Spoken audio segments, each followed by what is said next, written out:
What's up, everybody? Happy Wednesday. Welcome to Action Movie Anatomy. We are covering the very first female-led film in the MCU, and I'm joined by the amazing Roxy Schreier. We will see you in just 1 second. Welcome to Popcorn Talk, featuring movie discussion, news, and interviews. Popcorn Talk. We talk movies. And now, here's Popcorn Talk's Action Movie Anatomy. Yeah! It's been too long, Roxy Schreier. Where was my invite? Where's my invite been? Did we even play this music the last time you were on the show? See, I don't remember whether you played it or when your betrayal partner and you used to play it during Schmoes Know. I can't remember which one I'm recognizing it from. It's been so good. Yeah, it's been so many years of us all kind of living in the same worlds and spaces that it does kind of all just blend What together. did not blend was the fact that I knew I had not been on the show in years. Funny story. Ben didn't know he wasn't going to be here today. I didn't know he wasn't going to be here. You didn't know he wasn't going to be here until a few days ago. But that's just kind of the way it works. We were very excited to have you on. We all watched the movie together at a screener. Yes, we did. We sat next to each other, and we had some differing opinions. Yes, very, very differing opinions. But we'll get to that in just a moment. Guys, hi. Welcome to Action Movie Anatomy. I'm Andrew Guy. This is Roxy Schreier. That's true about me. She's, she's quite the stud. We're covering Captain Marvel today, and as she said, we have very differing opinions, but I'm very excited to talk about it. And I also think that after, it's been about a week since we've seen it, I feel like I've started to like it a little bit more. I've been thinking about it a lot. You've calmed down. You've settled in. Well, because I feel like this has been a movie that has been discussed so much, and the opinions have been so radically different from the people in our space.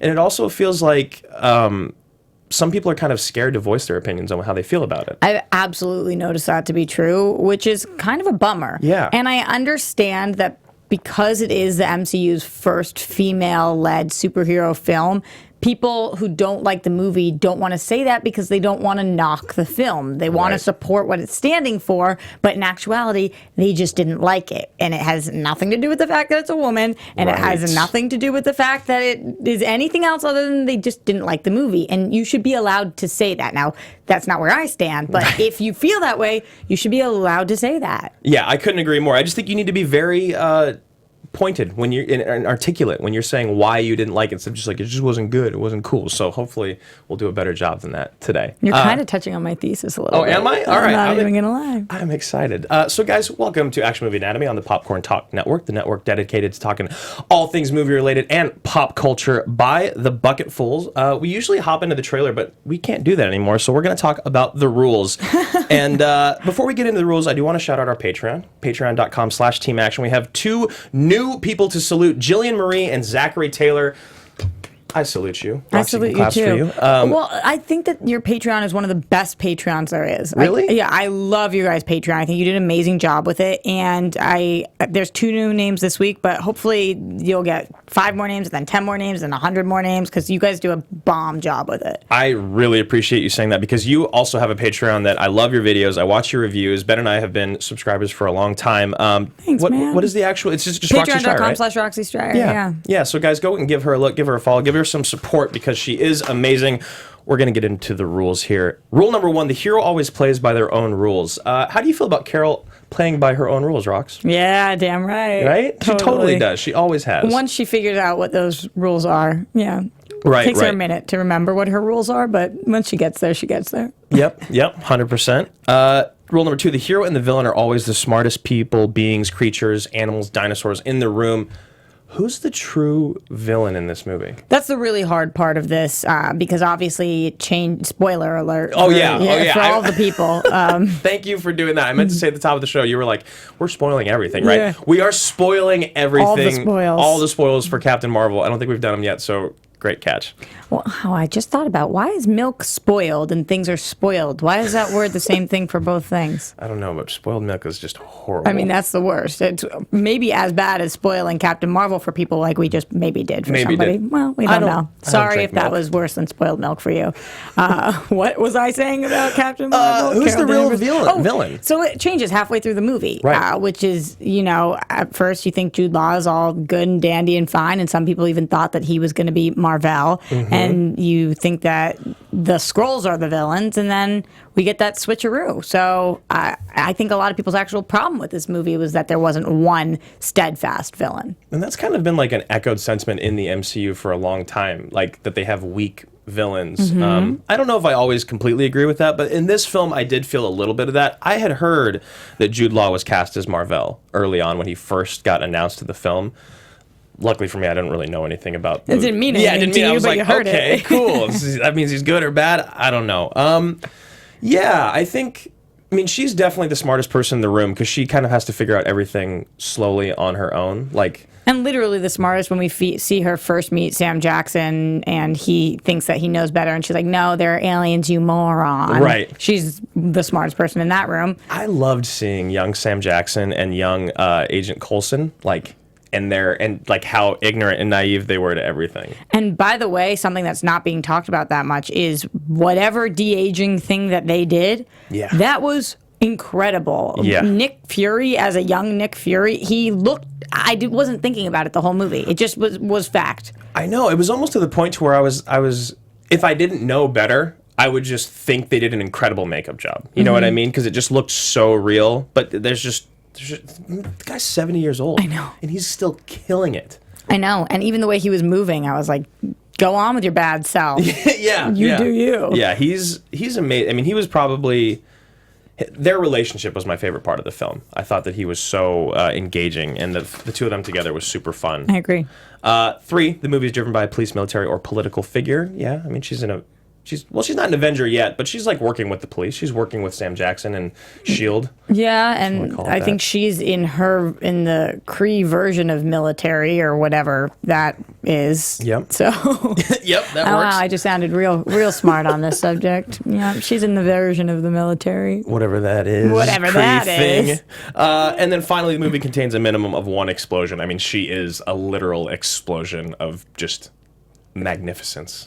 Towards the end, yeah, she is the explosion. She literally is an explosion. I think that might be the first one where our main character is the explosion. So guys, today on the show we're going to get into Roxy's top 5 women of the MCU. This is kind of a tease for the Action Guys episode we're doing this week. Ben and I are going to rank all the women in the MCU and our favorites. So I figured what better way to tease that than have Roxy talk about hers, especially because she knows so much more about the universe than I do. I thought you were going to say about women. Well, I mean, you probably do too. I was raised by 4 women, so I think I have that much more than like most men. Yeah, definitely. But yeah, you definitely know women way more than I do. I mean, come on. And then we have our AMA question that is sponsored through our new game that we're doing on Instagram. And Brie Larson, over, under, or proper rated. She won an Oscar, in 2015, I think, and she's only been in 5 movies since then, including this. Kind of wild. Which is insane. So we're going to talk about. I can't wait to hear your thoughts on that one. I really, because Don't tell me. I can't wait. I can't wait either. And a really quick shout out to Paul Denuzzo. You gave so much love to the Patreon. Paul's kind of taken that over. So it means a lot to me to hear you say that, especially someone that's working their ass off so hard in the business. So Paul, thank you so much. Everyone in Action Industries, thank you guys. Paul's a G. Ridiculous. He really is. Everyone that is working with us there is absolutely amazing. So without further ado, and I missed the trailer because I really liked this trailer. I thought it was a pretty badass trailer. Which one of the trailers? Well, we're not going to watch them. Did you like? But you said you liked. I liked the first full-length one, not the teaser one and not the ones they came out with, but just the first full-length one. I felt like it just got me really hyped. It got me the place I wanted to be. Not that into any of their marketing. Really? Yeah, and I was super nervous going into this movie because if anybody's supposed to like this movie, and for the iTunes listeners, I'm doing air quotes. Okay. I'm supposed to like this movie. Like, right. I love superhero movies. I am a woman. I've been waiting for the MCU to do this kind of thing.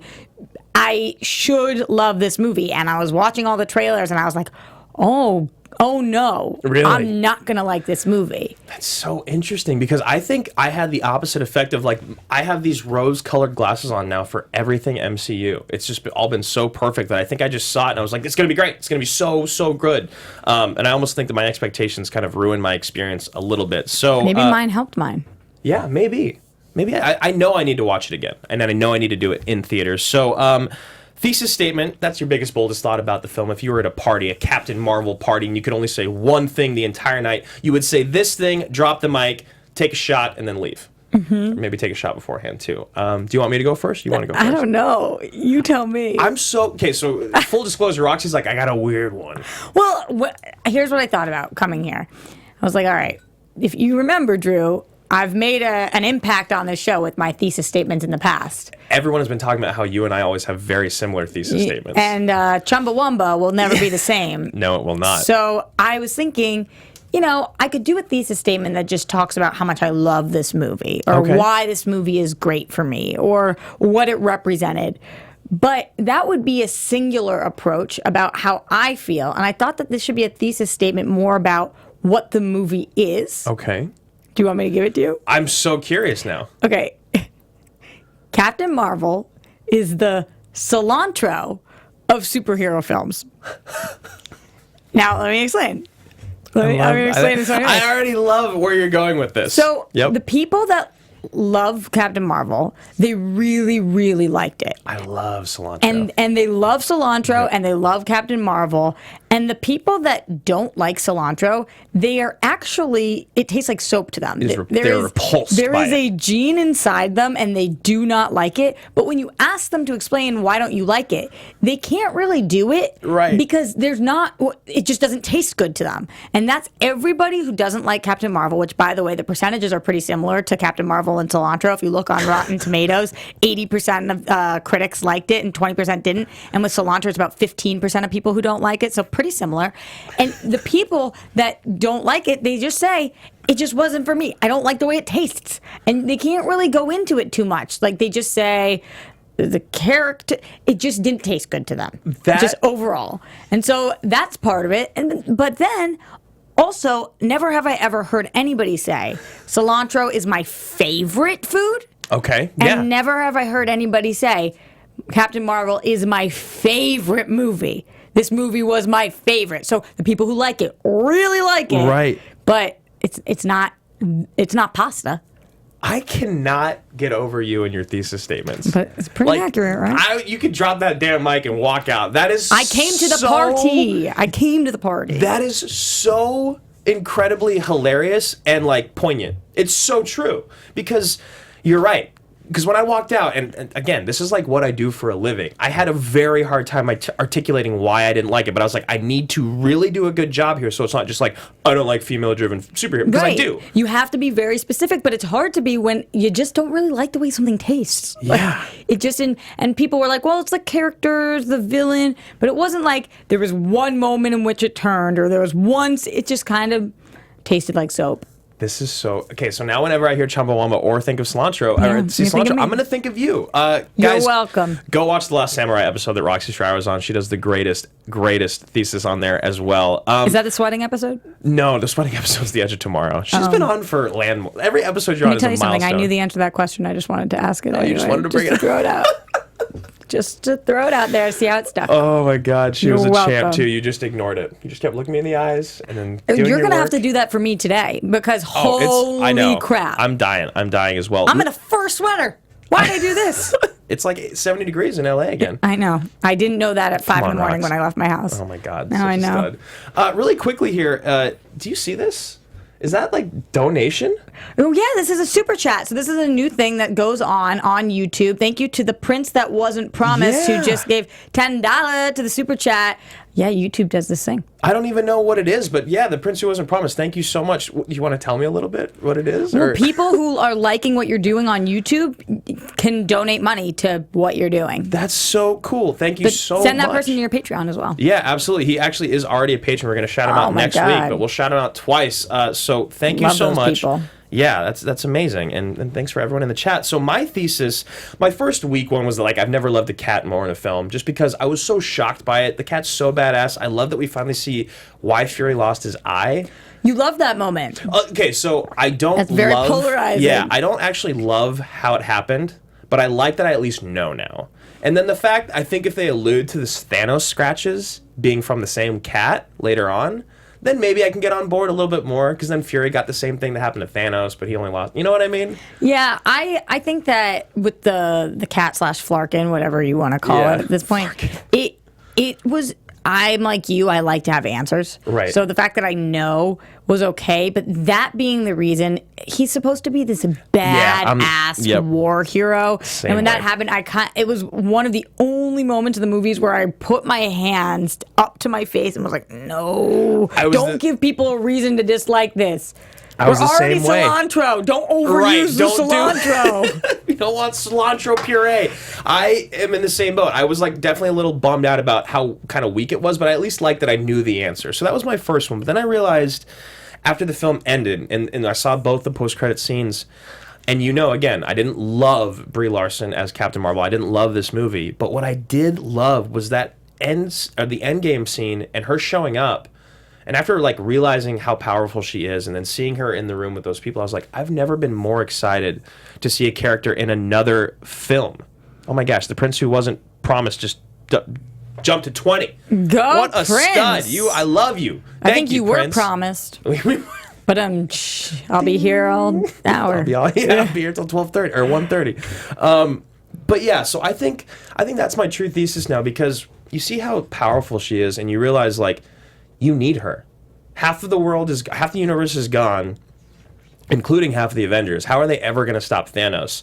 And it's literally her now. I love that thesis, and I love how excited people are for her based on that mid-credit scene, seeing her interact with them and show up. Right. And a lot of people are also saying, listen, it's challenging when you had this standalone and you're part of this bigger wheel to impress people. Mm-hmm. We've lived with all these other characters. We've lived with Cap. We've lived with Iron Man. We've lived with Thor for years, almost a decade. Yeah. So it's obviously going to be hard when Captain Marvel comes in, and this is essentially her phase 1. You know? So I think people are really excited to see how she comes into this. But I'm a little nervous about that.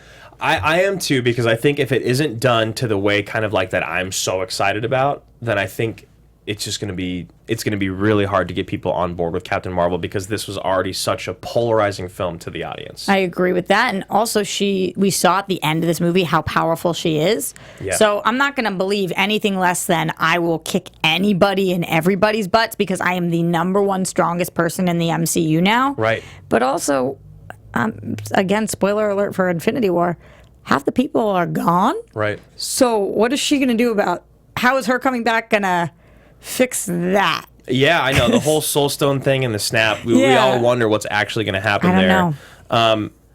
Oh man, you said something and I just wanted to ask about it. Oh, okay. So the whole why is it that Captain Marvel is as powerful as she is? Like, why is she the most powerful thing in the universe? Do you know why? Because of what we saw, that all of that power went into her from that. That's it. Just like that thing going off because it was like a Kree weapon. Prior to that, she's a soldier. Right. So obviously she's stronger than the average human being. But then when that happens, everything's enhanced. And then when she goes with the Kree, I think with all of the training she does there and all of the testing she does there, it's the combination of those three things. The soldier, the power that's put in her with what I call, it's like radiation. But it's is not it the really. Tesseract? Yeah. Too? Right. That's why. Okay, right. I was like, why again? I remember. I've only seen the movie once. So, Yeah.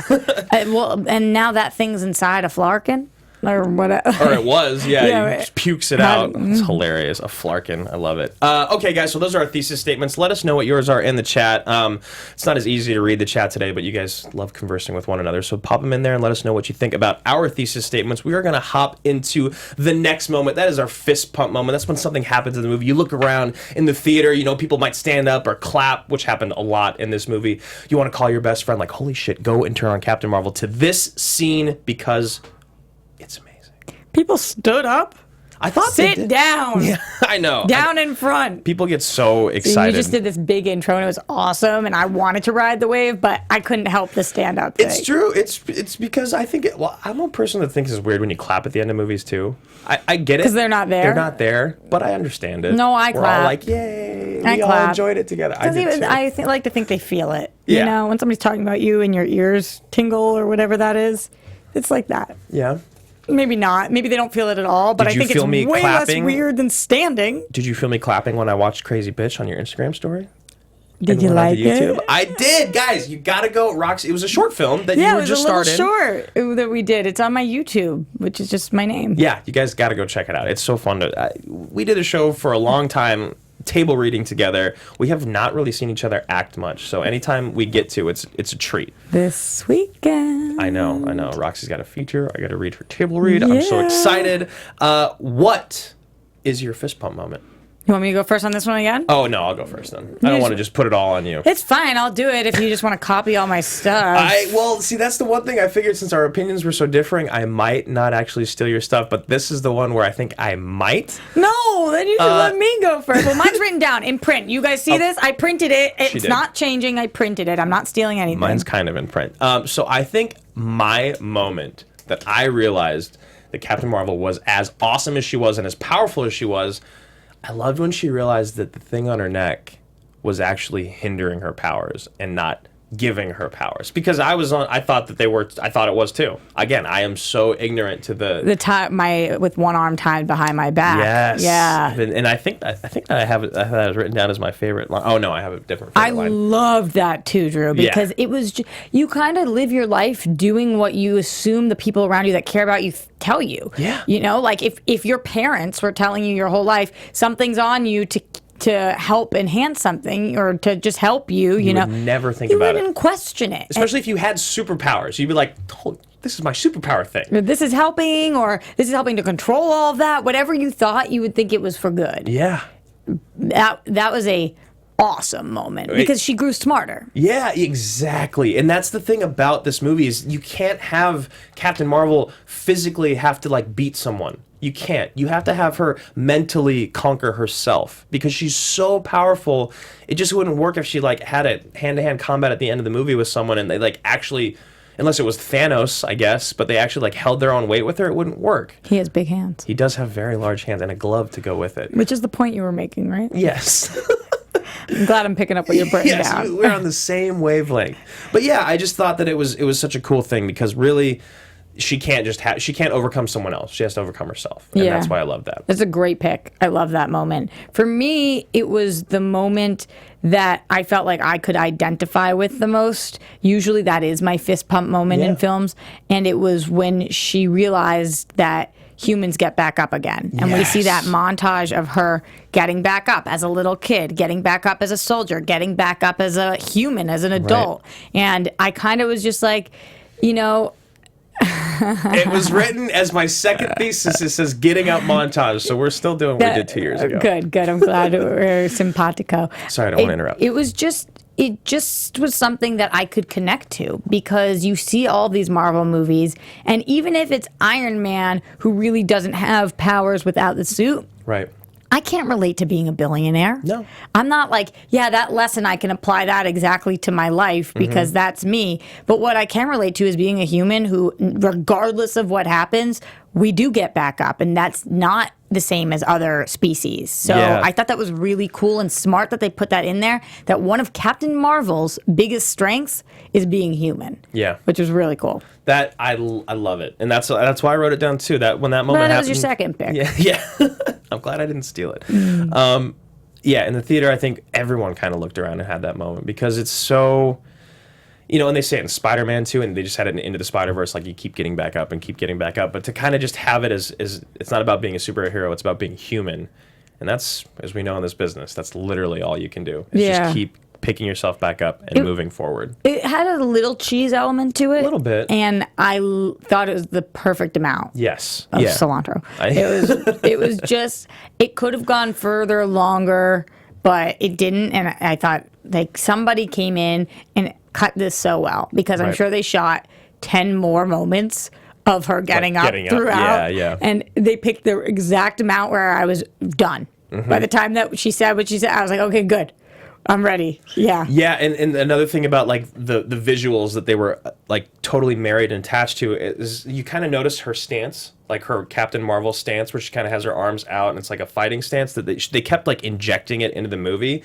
And then by the end, when she does her get up and you realize she's been doing this like stance since she was a little girl, you're kind of like, oh, I kind of got She's always been a hero. She's always been a badass. She's always been a hero. She's always been Captain Marvel. So yeah, I love that. All right, let's get into star profiles. But before we do, I want to talk about, let's talk about what Brie Larson's been doing over the last couple of years. So the last time we've seen her in feature films is in 2017, other than Captain Marvel, obviously. The Glass Castle in 2017, Unicorn Store, and Basmati Blues. Ask me how many of those I've heard of. Exactly.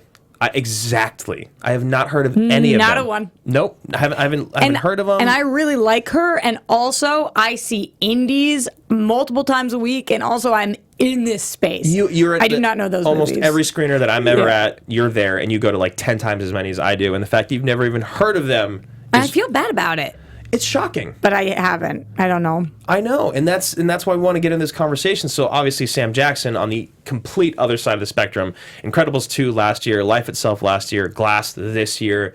Life Itself, my favorite movie of last year. Really? Yep. I haven't even seen it. It has a 12% on Rotten Tomatoes. Most people hated it, and it's why I can't stand to live in this earth sometimes, because it was by far and away my favorite movie of last year. If you didn't see it because critics didn't like it, go see this movie and make up your mind for yourself. It's unbelievable. I've never even heard of it. Who else is in it?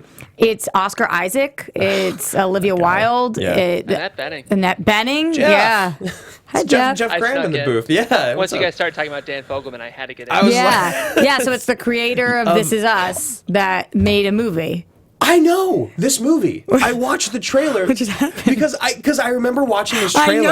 I know this movie. I remember because I got obsessed with This Is Us last year. I watched every single episode in a couple weeks. I cried relentlessly for like a month. If you don't cry during that, you have no soul. No soul. And then I remember like an article was like, creator of This Is Us, Dan Fogelman, blah, blah, blah, feature film, even the trailer will make you cry. And I watched the trailer and I cried. This movie's amazing and you're going to love it. And people who don't like it, it's their prerogative because it's different and it's not something for everybody. But if you're one of the people who it moves you, it's moved my whole I can't articulate even how much it's everything. It's I so can't good. believe I forgot about it. Even Ben Bateman in the chat here says Oh. Life Itself was great. I know. I had this epiphany. So talking about these two in their careers, now we're going to get into a game that we always play, or not always play on the show, but like to play. It's Brie Larson, overly sieged, underly sieged, or properly sieged. And if you don't know what we're talking about, it's just rated. We just replaced Under Siege. It's a movie. Stevenson. Anyway. It's really good. Thank you. For explaining it to us little people here. And I'm gonna go in first, and I'm gonna say that Brie Larson is properly rated. I would have said she's underrated, and even though I didn't love her in this movie, she's a good actress, and she can carry a film, and she's got this thing that we talk about called movie star charisma. And even if maybe she doesn't deserve to be Captain Marvel, which I think she does, she hasn't been given a chance enough to show who she is after winning an Oscar. And too many people talk about Jacob Tremblay winning her an Oscar. That's not how it works.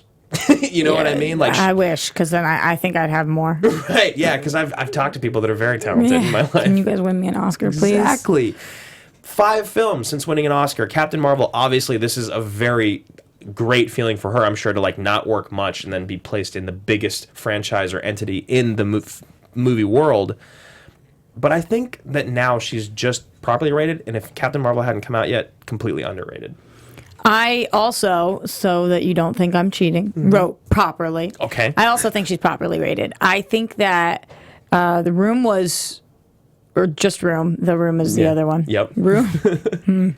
I mix them up all the time. Very different movies. Yeah, I'm the worst at that. It was really good, and she was unbelievable in it. And I thought that she was a perfect Captain Marvel after seeing this movie. Yeah. That being said, what you talked about her having movie star charisma. Yeah. I don't actually see that much. Yeah. I think she's really talented. I think she can embody a role incredibly well, and I'm excited to see her do that more. Mm-hmm. But I don't know if when I look at her, she has that Margot Robbie Right. that Gal Gadot that I'm thinking of the other female superheroes that when they just have it, and that's actually something that I think really works to her advantage. Yeah. And will make her be more of a chameleon. And I think that that's what she's going for as an actress, is that she wants to really blend into these characters so that you don't look at the screen and say, oh, that's Will Smith. Right. You look at the screen and you see the character. And I think that she's very talented. I'm excited to see her grow. But can I say that she's underrated at this point? No, she was just the biggest superhero in the world. Yeah, that's a really, really good point because, yeah, I mean, like I said, I saw glimpses of this movie star charisma thing, but I didn't feel like she had it like completely as those other women that you mentioned do. But maybe she is just going to be one of the greatest female character actors we've ever seen moving forward. Like, I'd be totally down with that. I'd like to see a chameleon, definitely. Me too.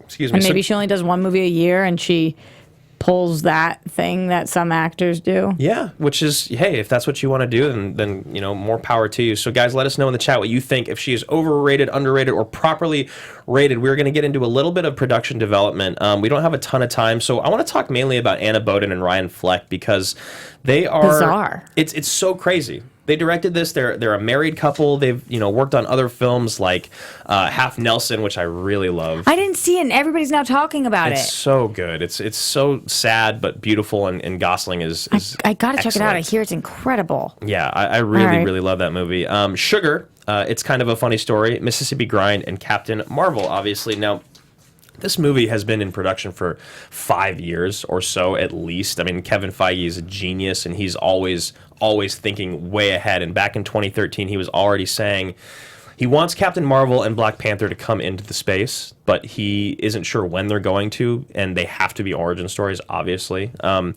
then in 2014, he'd kind of talked more about, the development had moved forward, but they'd spoken to different directors, different writers, and they finally landed on this team a couple years ago with Anna Boden, Ryan Fleck, Geneva, where is her name? Geneva Robertson Dwart, who is also...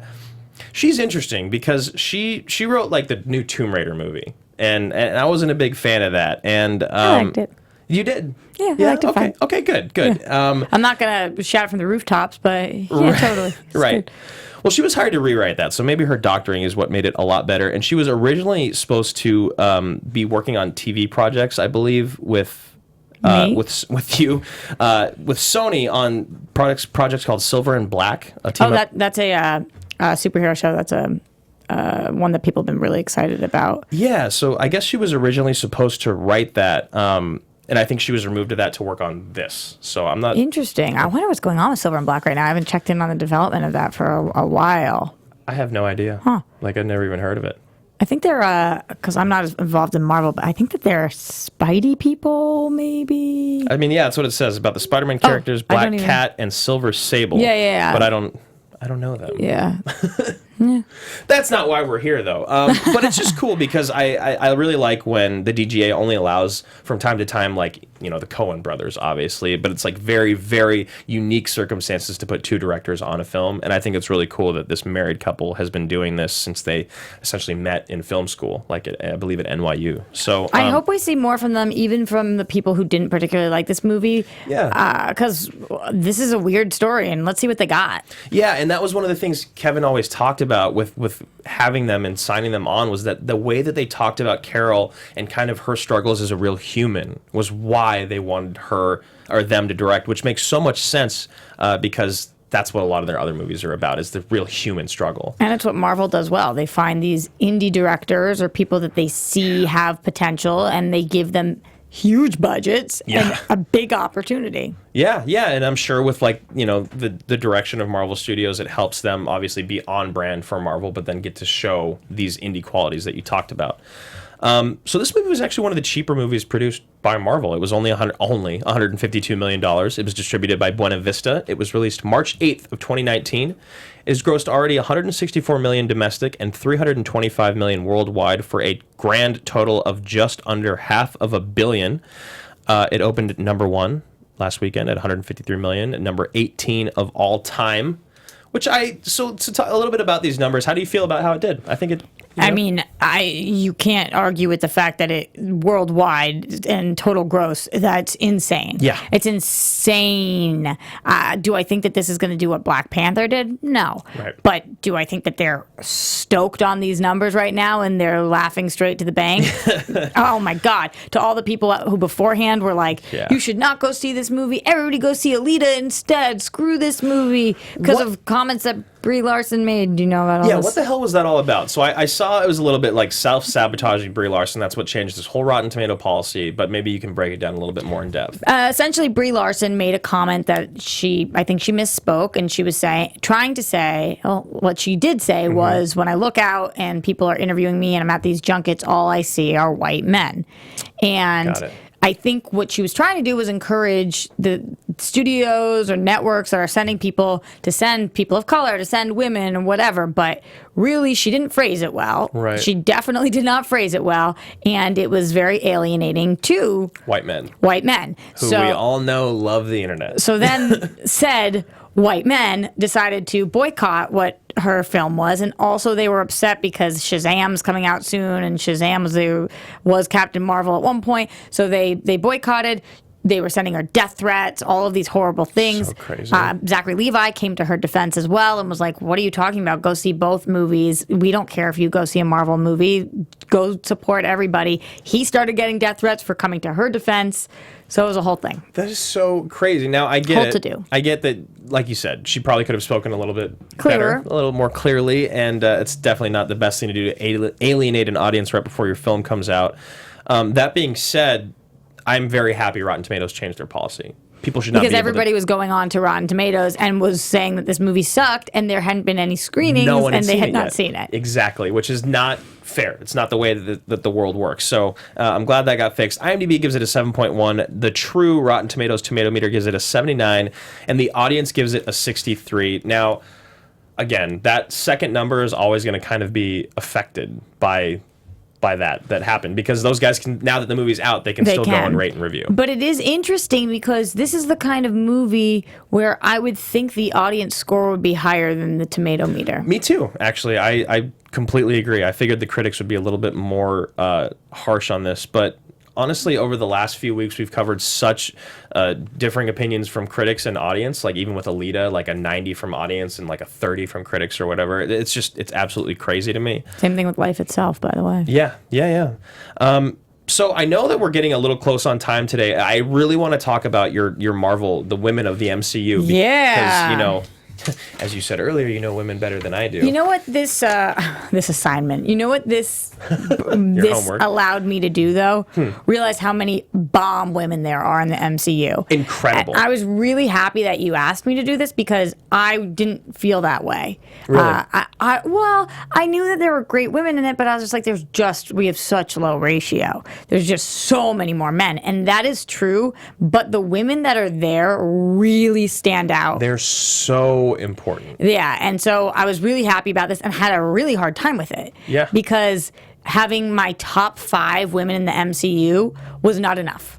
Right. You were like, give me 3 to 5, and I was like, I have 20. What do I do? But here are my 5. Okay. Starting with my 5th place, she just secured this spot, especially because I'm so excited to see more and how incredibly powerful she is, Captain Marvel. Captain Marvel, okay. And I love how quirky she is in this role. Is, yeah. She's not trying to be hot, and we definitely don't see that very often. That is so true. She's weird. She's weird. She's a weird chick who happens to be beautiful, of course, but she's weird, and that's the thing. And I know so many women out there that love and identify so much with the cute, quirky girl that doesn't have to try to be a 10 all the time. No, she's just marching to the beat of her own drum, and I really liked that. And there's something very attractive about that as well. I agree. Coming in at number 4, I think that people are going to be surprised by this because it's different than who usually they pull from this movie. Mine would be Nebula. Okay. I think she is so badass. Yeah. And there's multiple scenes in which you're watching her get just the most tortured and the most effed with that just make me feel for her in a way that I don't necessarily feel for heroes or villains ever. Not that she's a villain, but whatever you want to call that anti-hero thing that she's got going on. Like even her moments where she's like, I just wanted my sister to like love me or whatever she says, and you're just like, ugh. And I love Gamora. But, I do too. But it's Nebula for me. That's so she comes in at my number crazy. 4. My number 3 is somebody who an actress I've loved for a long time as a huge fan of Lost. I'm talking about Wasp here. Yep, okay. She is, talk about quirky. She's quirky, but she's also so effing smart. And it's the first time we've seen in an Ant-Man and the Wasp a woman superhero who is infinitely smarter than her male counterpart. Oh, and even in the original Ant-Man, I was on the big screen. I was like, I just want to see her kick ass. And even in the trailer, when she's like, well, if I was there, would that have happened kind of thing? You messed this up, buddy. And I would have done it way better. And that was really cool. Number 2, we haven't seen that much of her, but every second that she was on screen, she stole everything from me. And that is Shuri. Yep, I knew you were going to say Shuri. She is what these movies should be making. Yep. Like, this is what we should be seeing because the brains on her connected with that wit and just the quickness of her. My God. She's funny. She's feisty. You love her. She's the best part of the movie. She really is. I turned Black Panther on to go to sleep like 2 nights ago, and I got to the part to where she's starting to show T'Challa all of the new gear, and she's like, what are those? Like the shoes. Everything in that scene. She's excited, yeah. I didn't know who she was. I'd never seen her before. Me neither. That scene, by the end of it, I remember turning, I think I did watch it with Ben. I turned, I was like, I love her. She's everything. She is incredible. I love that she's your number 2. And my number 1, this person has a big, big place in my heart, and it kind of similar to cilantro, I guess. I don't know how to describe why I love her so much, but every time she does anything with her powers, I'm like, that's my girl, and it's Scarlet Witch. Yes! Scarlet Witch is my number 1. Yes. She embodies all the things a superhero should be. We get to see the softer side of her. We get to see the romantic side of her. We get to see her as a friend. Yeah. And we get to see her kick effing butt. Yes. And so Scarlet Witch is my number 1. That I absolutely love it. And again, Ben and I break down our top 5, and I will tell you that Scarlet Witch is in both of our top 3s, I believe. Really? Yes, she 100% is. I love... She's literally holding back Thanos and destroying a Soul Stone, or an Infinity Stone at the same time. Boom. Same time. Piss off, sir. Yeah. Piss off. Like, she's Killing the the best. man that she loves. Amazing. You know who wasn't in mine? Black Widow. Yeah, I understand that. I think she actually might have been in ours. Maybe it's just like a nod, but But that's strange, right? Yeah, I don't love her though. I don't love her. Yeah. I really like her. I don't love her, and I never did. Yeah, I'm in the same boat. Guys, so we are running very short on time. I do want to get to 2 more things very quickly. Next up is favorite line. Roxy Stryer, what is your favorite line? Okay, my favorite line, because this is me all of the time, I have nothing to prove to you. God damn it. It had to happen once on the show. It had to happen on the show. It's exactly what I have written down. I have nothing to prove to you. You think in that moment somehow he's going to convince her to go to war with it, whatever it is. Boom. Done. I have nothing to prove to you. ... You bitch.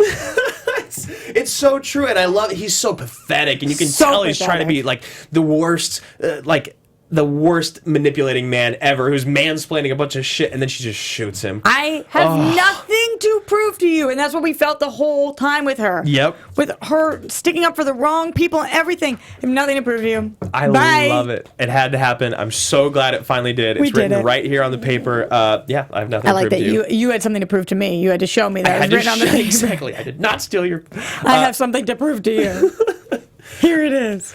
Guys, so AMA question this week is brought to us, as always, from Instagram. We do a game on there every single week. We usually put up a sound clip or a clip from a movie, and the first person to respond gets to ask a question on air. And we answered ashraf.aos on Instagram asked this. He answered our Interstellar question. He asked us, we really need Oscar-caliber actors in superhero movies like Brie Larson? Or do we need action stars with charisma and screen presence? Brie, although a powerful performer, do you feel she was miscast as Captain Marvel? I love that question. I think it's a very, very good question. Would you like to jump in first? I think that we need both, for sure. I think that if we want these movies to be taken seriously, because come Oscar time, every single person says, why wasn't this movie nominated? Why isn't this being looked at? And with Heath Ledger being nominated, with Logan being nominated for screenplay, with Black Panther being nominated for Best Picture, people are starting to take these movies seriously. And without Oscar caliber performers, these movies do not get the credit they deserve. So we need that. But at the same time, do I want to see them blow stuff up? Right. And do I want to see them kick butt and do a kick higher than their head? Yes, I do. So I need the action stars. So that combination of both I think is perfect. Do I think she's miscast? No, I do not. I think she was perfectly cast for the reason I said before. She's quirky. She's weird. She's not trying to be that hot hero. She's just her. And I think we saw that. Yeah, I couldn't agree with you more. I mean, the fact that we have an Oscar actress or an Oscar-winning actor on screen next to someone like Dave Bautista, and Dave Bautista, who is honestly an incredible actor. I am so impressed by him, but he came from the opposite world of Oscars, so I think it's very important to have both. You need both, just as you said.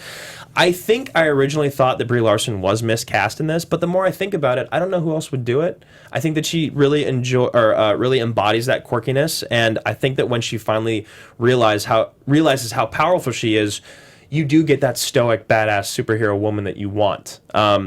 We'll find out moving forward how well she really is cast in that position, but you need both. 100% you need both. We have to see how she plays with others, by the way. Like, if she can't keep up with the rest of the Avengers, then she is miscast. Exactly. But I have a feeling she's going to do just fine. Yeah, I think as we so. saw in that post-credit scene or mid-credit scene where 100%. she was really there to play. Yeah, and it felt the thing that I think was the best about it is she felt completely like she belonged there when she showed up. It wasn't like, here's Brie Larson, we got to have her in Endgame. It was like, there's Captain Marvel. Thank God. Yeah. There are 3 action movie categories, Roxy. Totally ridiculous. Those are movies like Demolition Man or Face Off. Then we got totally legitimate movies that are maybe like Lone Survivor. They're completely rooted in the real world. There's really big stakes in them. And then there's ridiculously legitimate, the middle category, movies like The Rock or Gladiator, even movies that have like a really strong performance in them, but maybe get kind of silly at some points. I think you told me you wanted me to go first originally, but do you know where I'm screwed here. Yeah? I'm in between 2, and I keep going back and forth. And the second I convince myself of one, I go with the other one. Right.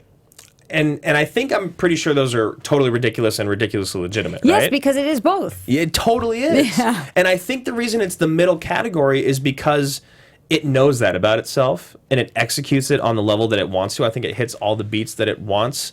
But there still are moments, like you said, when Sam gets his eye scratched out, or maybe even the first time that you see the cat. I mean, it's a flarkin and there's an octopus coming out of it or whatever's happening. Like, can we call that in any way legitimate? Right, and then the fact that they keep calling it a flarkin throughout, waiting for that moment. Yeah. But then we also have the relationship of the 2 best friends that, you know, and the daughter who hopefully we end up seeing her storyline as she becomes whatever. Yeah, I don't want to give spoilers, but there's so many things that don't make it legitimate that I think we have to pick that middle category. Yeah. If we're torn, it means that it has to be that middle one. Yeah, and I really do. I love the relationship between her best friend's daughter and her. I think it's absolutely me too. Awesome. Me too, and I'm excited to see more of her. And I loved when she picked out her suit colors. That was super cool. That was really cool. Yeah, I love that moment too. See, it's growing on you. It's growing on me. I know. The more you talk about it. All right, guys. Cilantro. Last thing on the show today, it's called The Pitch. Should I do it? No, we always do it together. We never tell anyone. Count me in. Well, what's usually nice is there's the 2 of us doing it, and then the person that has no idea, and they're always like Coy but it was just and Emma. You this time. This time it was just me. And also I watch, so I know that you do it. It's cool. I ruined it. We're going to be covering Split next week. We've kind of worked our way through this such a good trilogy. Ben and I both love Split. I love horror movies. I think that this is a great balance of horror and action, and it was kind of a great way to see M. Night pop back into the eyes of the general audience. Big shout out to Hunter Ray Chambliss. He is the head of our news division at Action Industries. He requested that we do this movie, so Hunter, this one's for you. Cool. Yeah. Are you going to do a split? We're going to do a split, like on the show? Mm-hmm. Definitely. You got to watch live. Roxy Both of you in your tight suits. Oh my God. That movie is so bad. Where can the people find you? And is there anything that you want to plug right now that you're working on or coming up that we just need to see? All the things, but you can find everything by following me at Roxy Stryer, and also that short crazy bitch that I just did. It's on my YouTube, so if you want to check that out, I'd really appreciate it. You definitely did a great job of taking everything at Roxy Stryer.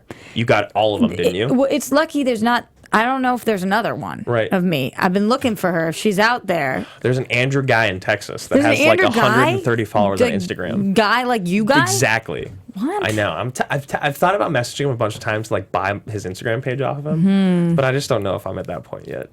I don't know. Could be worth it. Yeah, I snatched that stuff up real quick. Yeah, I need to get back on it. Guys, thank you so much for watching. Thank you so much for listening. Roxy, it was such a pleasure to have you on. We need to make sure it doesn't take 2 more years to bring you back. Well, you know my number, so. I do. Guys, you can find us in the same place, actually different time, our normal time, 2 p.m. on Wednesday. Next week, we'll be covering Split. Have a great rest of your day. Bye. From producers Maria Menounos, Kevin Undergaro, Phil Svitek, and the entire Popcorn Talk Network, we would like to thank you for tuning in. For questions or comments, be sure to visit popcorntalk.com. I'm Sir Richard Wentworth, and this has been a presentation of the Popcorn Talk Network. The views expressed herein are those of the hosts only and do not necessarily reflect the views of the Popcorn Talk Network or its owners or principals.